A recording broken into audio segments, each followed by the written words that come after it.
most of us on staff, when we start out as like young married couples, eventually we know we're going to be starting our families. And I know, as I've just thinking about becoming a mom and how it changes your ministry, well, back when I started having my children, one of the things, because we were always supposed to be involved in ministry, so I took the kids and the diapers and everything, and so my life was a little bit harder to get on campus at that time. But I remember somebody one time saying, a staff man, that he didn't really feel a mother's involvement like a half day a week was that valuable.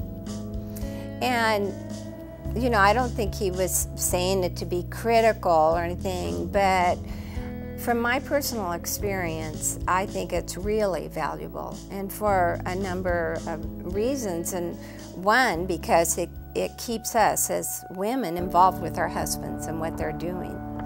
And so you don't feel kind of like you've been left behind. But also what I found is I think God so honors the effort of a mother to be involved.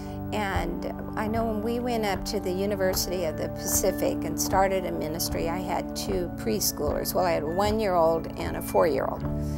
And I was the only staff woman, and it was Wes and me. And we're opening up a new ministry. Obviously, I couldn't be there every day. So I decided I would go 1 day a week. I went 9 in the morning till 9 at night. Within that year, we had so many amazing stories, reached cheerleaders, went into the sororities, and God gave me an amazing disciple. And that's what I feel like for moms, is we don't have a lot of time. And so we can just pray that God will give us the influencers, the people. Like the girls that God gave me became like my staff, but they were students. And a particular girl who is now on the staff of Campus Crusade for Christ became like my key student, and that's Barbara Francis, who's on the staff and speaks all over the country. She's written books, and she's far surpassed me. And I just think if I hadn't been there, but God's plan was that I would be on the campus even though I had little kids. And so we started learning about this, called coffee pot evangelism. Barbara Ball started this, and Bonnet had worked with her. And so I decided I'm going to have a coffee morning for the house girls at the university, because we lived on the campus. And it was fun because I got to serve all of them.